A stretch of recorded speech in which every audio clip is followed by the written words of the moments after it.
Ismail menangis sambil menghentak-hentakkan kakinya di atas tanah pasir. Ia menangis histeris. Tiba-tiba, dari tanah yang diinjak kaki Ismail, muncullah air yang mengalir dari dalam tanah. Airnya sangat jernih. Sedikit demi sedikit, airnya bertambah banyak hingga menggenang dan berlimpah ruah. Siti Hajar menamainya dengan air Jam-Jam, yang artinya air yang melimpah. Hajar kemudian mengambil air dengan tangannya. Ia bersyukur kepada Allah. Ia kemudian meminum air itu dan juga meminumkannya kepada Ismail. Nabi Ibrahim harus merelakan anaknya menjadi korban. Begitupun dengan Nabi Ismail. Ia masih tidak ingin berpisah dengan ayah dan ibunya. Namun adanya perintah Allah harus lebih ia kedepankan dari yang lain. Nabi Ibrahim melakukan apa yang telah disampaikan putranya. Kemudian Nabi Ibrahim menciumnya dengan penuh kasih sayang dan linangan air mata. Akhirnya ia mengambil pisau untuk menyembelihnya. Setelah pisau itu sudah ada di tangannya, ia meletakkan pisau tajam itu ke leher Nabi Ismail. Namun keajaiban datang dari Allah. Pisau itu ternyata sama sekali tidak melukai Nabi Ismail. Beberapa kali Nabi Ibrahim mengulanginya, namun tetap sebagaimana semula. Jangankan membuatnya luka, bahkan pisau itu tidak memberi bekas apapun pada anak semata wayangnya. Nabi Ismail kemudian berkata kepada ayahnya, "Wahai ayahku, palingkanlah wajahku supaya tidak terlihat olehmu, karena sesungguhnya jika engkau melihat wajahku, engkau akan merasa kasihan dan iba. Perasaan iba itu dapat menghalangi kita untuk melaksanakan perintah Allah, apalagi di depan mataku terlihat kilatan pisau yang sangat tajam. Tentu itu membuatku ketakutan." Sejarah mencatat perjalanan Nabi Ibrahim alaihi salam yang harus mengorbankan putranya, yaitu Nabi Ismail alaihi salam. Peristiwa itu terjadi setelah tragedi pembakaran Nabi Ibrahim oleh Raja Namrud dan anak buahnya. Hanya saja, sebagai bukti kenabian, salah satu mukjizat Nabi Ibrahim, Allah menyelamatkannya dengan menjadikan api dingin sejuk.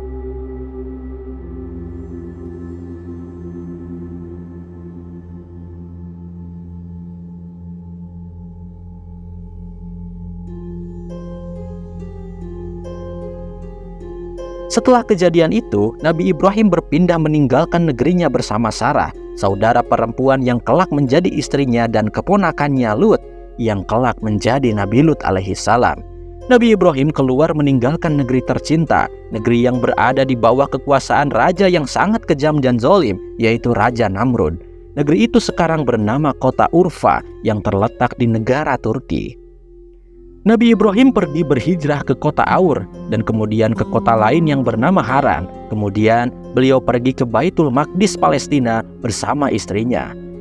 Satu-satunya wanita yang beriman kepadanya dan Lut alaihi salam. Satu-satunya lelaki yang beriman kepada beliau yang juga menyertai perjalanan hijrahnya.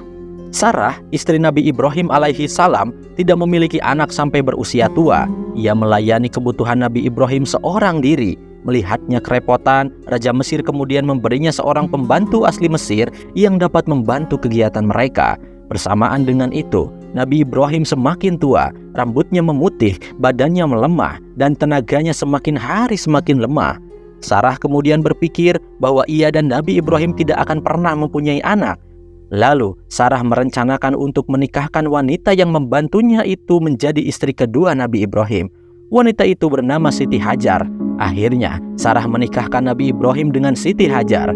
Dari pernikahannya dengan Siti Hajar itu lahirlah seorang anak laki-laki. Anak itu diberi nama sendiri oleh Nabi Ibrahim dengan nama yang sangat indah, yaitu Ismail.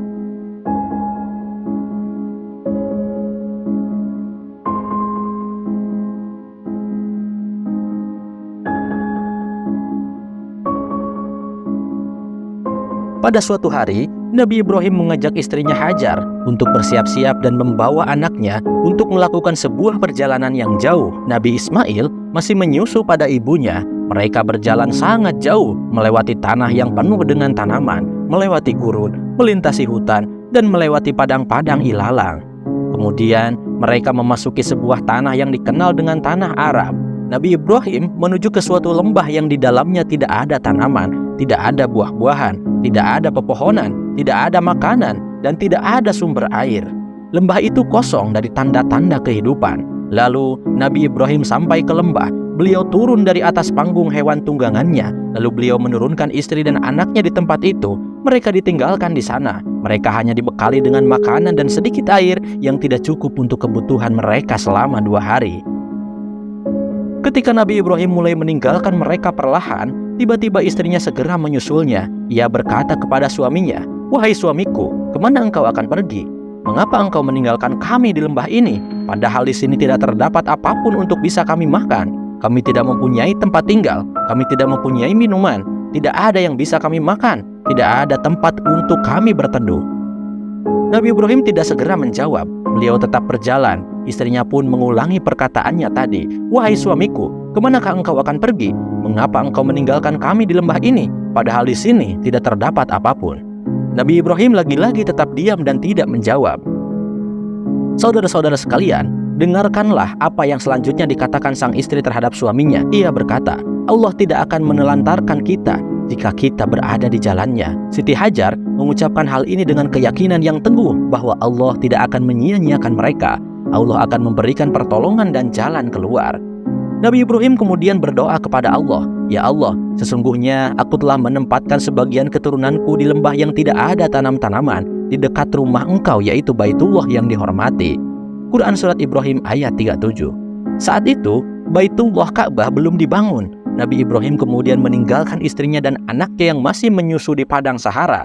Ibu Ismail menyusui anaknya dan mulai merasakan kehausan. Saat itu, matahari bersinar sangat panas, membuat manusia mudah merasa haus.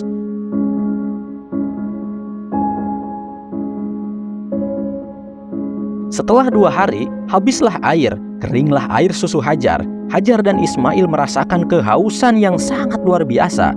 Makanan mereka sudah habis. Saat itu mereka merasakan kesulitan yang luar biasa.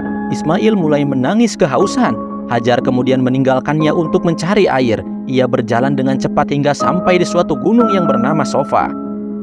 Ia menaikinya, meletakkan kedua tangannya di atas keningnya untuk melindungi matanya dari sengatan matahari. Ia kemudian mencari-cari sumber air atau sumur atau seorang yang dapat membantunya. Ia berharap akan bertemu dengan kafilah, bertemu musafir yang dapat menolongnya, atau sekedar mendapatkan berita baru tentang hal apa yang terjadi di luar sana. Namun, semua harapannya tidak ada yang tercapai. Ia segera turun dari Sofa. Ia mulai berlari-lari kecil melalui suatu lembah dan sampai ke suatu gunung yang bernama Marwah. Ia pun mendakinya. Ia ingin melihat apakah ada orang lain selain mereka berdua di gurun itu.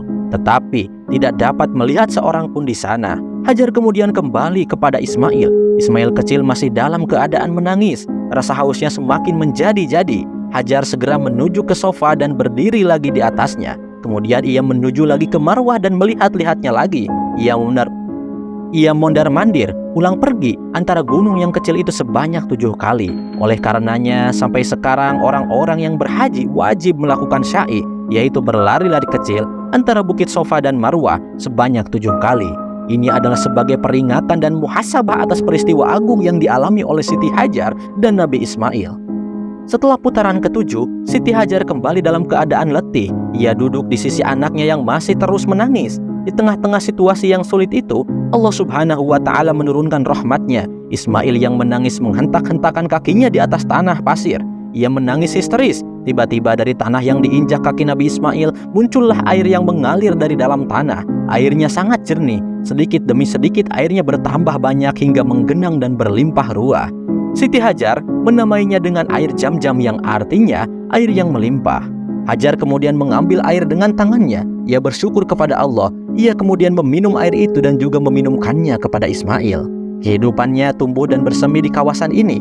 Sungguh benar apa yang dikatakan oleh Hajar bahwa Allah tidak akan menyia-nyiakan mereka selama mereka berada di jalannya.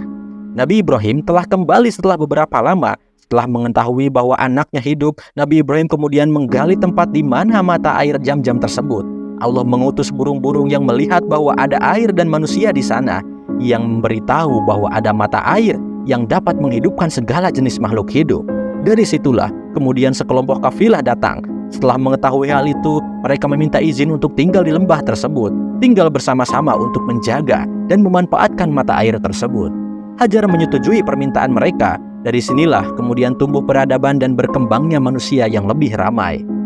Setelah sekian lama, akhirnya Allah memberikan kesempatan kepada mereka untuk membangun Baitullah, yakni Ka'bah. Nabi Ibrahim bersama putranya Nabi Ismail mendirikan Baitullah di tanah itu. Setelah selesai, Nabi Ibrahim berdoa kepada Allah, "Ya Allah, terimalah ibadah kami. Sesungguhnya Engkau adalah Maha mendengar lagi Maha mengetahui." Itulah kisah di mana air Zam-Zam muncul dari hentakan kaki Nabi Ismail. Dan sampai sekarang, air Zam-Zam ini menjadi air yang sangat mulia dan penuh berkah, yang tidak pernah berhenti mengalir sampai hari kiamat. Wallahu a'lam bishawab.